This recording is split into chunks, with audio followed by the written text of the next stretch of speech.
What's up, everybody? Rory here from COGconnected. I'm hanging out with Ian, Kirby, and Dan, executive producer and founder and creative director of the Sequence Group. How are you guys doing? Good, man. How are you? Good. Yeah, maybe how are we going to work this best? Hands back and forth, hey? No, this is great. There Ian can hold my mic for me. Thank you very much. It's like I'm feeding him. So the Sequence Group, you guys do a lot of, you work on game trailers for upcoming stuff, mobile games, as well as stuff you've worked on Halo. Yep. You've done a little bit with Mortal Kombat Legacy as well, as far as the animation goes. Yeah, which we did, I was a big fan of that stuff. Nice. You guys have done a lot of work with television, commercials outside of video games, and a lot of stuff with video games as well. Can you just share with viewers like what the Sequence Group is all about, what you guys do daily, and some of the projects you guys have worked on in the past and may currently be working on now? Yeah, big question. All right. It's loaded. Yeah, exactly. So we do, like you said, we do a big mix of work. I think sums it up quite well. So we do a ton with gaming. We're super excited about just jumping on a project that has a different style, that's a different story to tell. So like you said, Mortal Kombat, that was a fun one. That was kind of more of a kind of Kill Bill art, rough illustration style, motion comic-y. But then we'll do something like Star Wars Commander trailer, which is more of a full 3D CG trailer. Mm-hmm. So I think as we're evolving as a studio, as we're getting better, we just want to keep pushing whatever that medium of art is for us.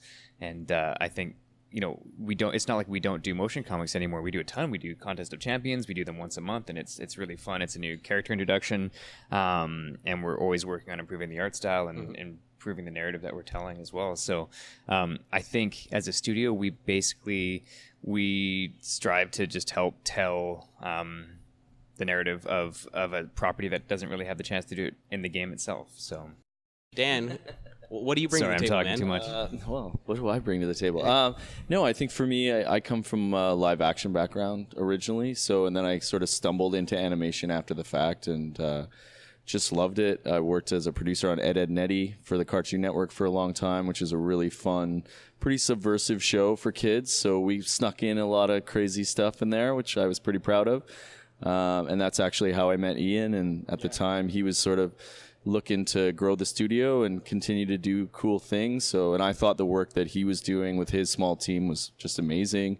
I saw the I Am Legend motion comics that he did that were just getting crazy amounts of views. I mean, I think the trailers that he was doing had higher views than the Will Smith live action trailer. So wow. For me, it was like, okay, there's something to this kind of motion comic illustrated art style. And it wasn't about amazing animation and having to do all this crazy high photoreal CG. It was just telling a good story and having kind of a cinematic feel. And I think that's something that we do with all of our work. It doesn't matter what the budget is. It feels like it has quality and it feels like there's a production value to it. So it's not, again, it's not about AAA versus indie or whatever for us. We don't see projects like that. We just see, how do we make it cool and how do we make something that the audience will be like, oh, I liked watching that. I want to watch it again, or I want to tell my friends about it.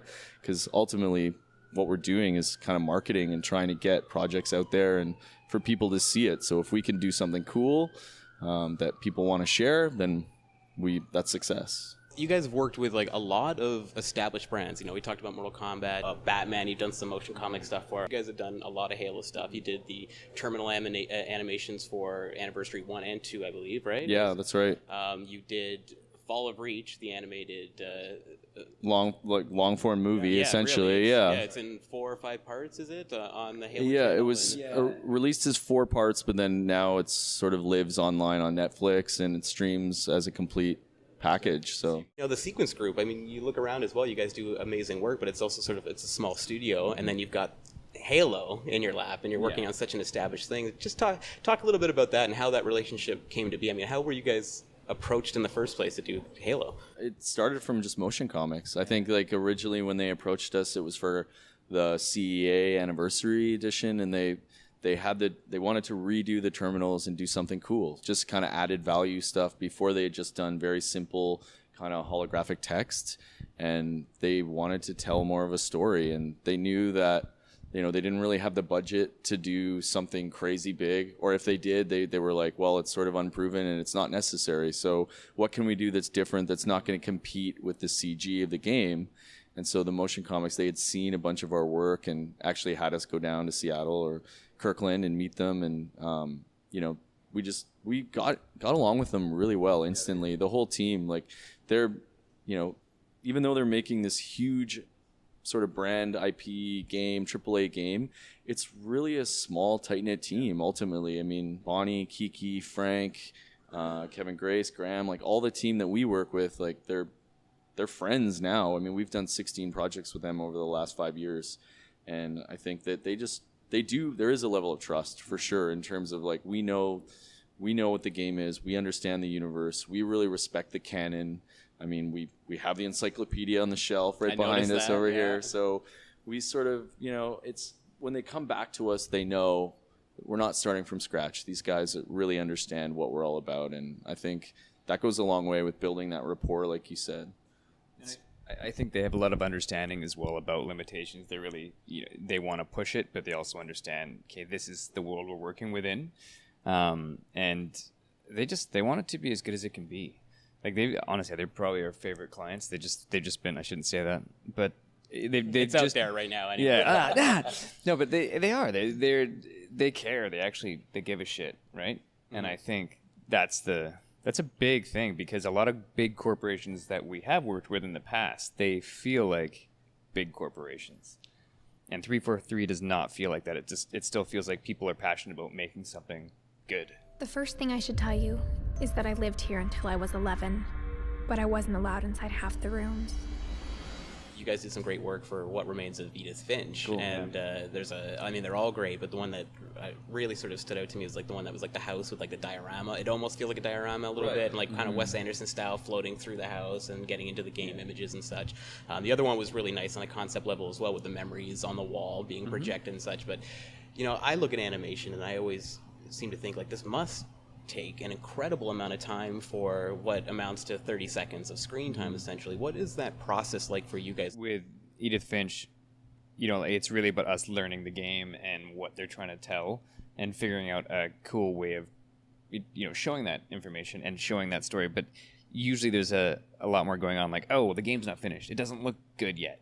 So, like, how do you show gameplay when it's not quite ready? It's like, oh, well, maybe there's a way we can portray it where, hey, let's project it on the house. And you know what I mean? Like, let's find a way where it feels like it's meant to be like that, rather than covering up something. Mm-hmm. So, I mean, that was initially like, okay, well, we want to show gameplay, but it's not ready.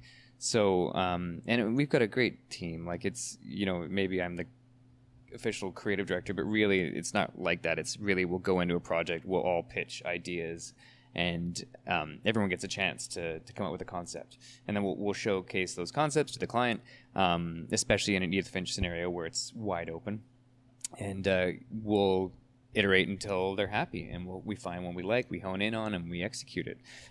With something like a marketing trailer, it's definitely, Transformers, for example, it's something they'll have a script and they'll say, okay, let's do this script and let's figure out what the style of this is visually, but the narrative is already kind of ironed out to an extent, and we'll just help visualize what that is, what our shots are, what our animation is, and work on sometimes sound design and music as well, all the way through to the final project. I can't speak. All the way through to the final product. So with something like Transformers, because those ads were pretty cool, and everybody loves the Autobots and Decepticons, and those are just like such cool characters, like from my childhood, and I'm sure from your guys' childhood as well. And what's it like working on something like that? I mean, do you get to bring some of your own ideas? Yes. I mean, we definitely get to give a lot of feedback in terms of how they move in animation. Kabam has a great animation director that worked with us quite heavily on that project, Derek, and honestly taught us a lot. So just about how they move and just really thinking about them as characters. So, I mean, I think everyone usually encourages us to bring as much as we can to the table, and then it's sculpted by their creative team as well. So it's always a partnership. So what's the day-to-day like for both of you guys? I mean, your roles, you obviously fill different roles here at the studio, and everybody's got their place and their key things. Like, are you just sort of just out drinking every day? Yeah, well, I see the bar. We've got a nice little bar over here in the fridge. But what does your day look like, working in an animation studio? It's a change. For me, like, I'm part creative, part technical, so I'm kind of sometimes solving problems that are, usually creative with a technical backing, trying to find a cool way to do things. But I'm definitely pretty hands-on with everything. in terms of, okay, well, what's going on? Why isn't this looking right? Let's figure this out. Okay, this pacing feels wrong. So mostly I'm working with artists or I'm on email. I don't actually get to... The glamorous side. Yeah, exactly. Yeah, so much email. And then, Dan's our creative producer, so it's more than just producing. Yeah, I mean, for me, it's mostly about dealing with clients, obviously, and trying to build relationships with cool people and cool studios and both developers and publishers that we're excited about. So I think, we travel to E3, we travel to GDC, and we just try and meet people, and show them our work, and hopefully that there's something in there that resonates with them. I think it's cool. Like you're saying, we really run the gamut in terms of like the stuff like Edith Finch or Goa, the really indie type based trailers that a lot of people respond to. Like the Bound trailer that we did for Sony Santa Monica, it's one of our most popular trailers in terms of a visual style. That's and the just one being with different. The CG the ballerina dancer, right, dancer. on the wall, kind of cutting with the gameplay. Yeah, which I think a lot of people, it's different, right? So anytime you can do something different, people respond to it. They're like, there's a lot of first-person shooters out there, and there's a lot of people chasing the photoreal, kind of like trying to make it look perfect. And I think for us, we want our CG to look good, we want our 3D to grow and develop, but I think we're not chasing that. We're looking to do something different and find our own style and find a unique look. And a lot of our work is kind of painterly, and we like that. We like that sort of hand-done, like artisanal kind of feel to it. You know what I mean? It doesn't feel like just like anyone can do it. It's less about being a technician and more about being an artist.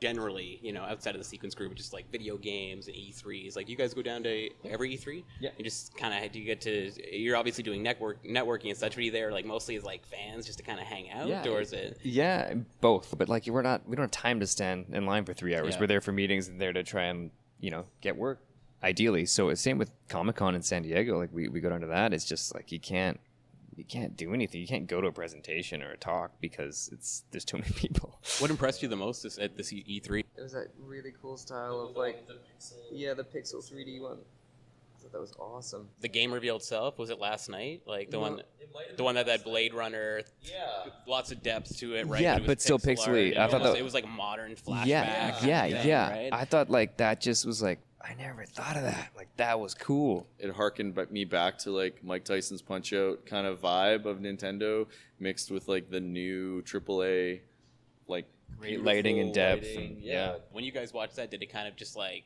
you make a mental note? Did it sort of like open your mind to? Oh yeah, it was like sort of like, holy shit, we can kind of. Yeah, that was really cool, and I was really thinking about how they did that actually so well. I love old Mickey Mouse and Fleischer Brothers and Tex Avery and Warner Brothers. So for me to see Cuphead was like just an awesome mashup of like my love of classical animation mixed with gaming. Very cool, guys. It's been great talking to you. But I mean, any last sort of like parting words about the sequence group, things that people can be excited for?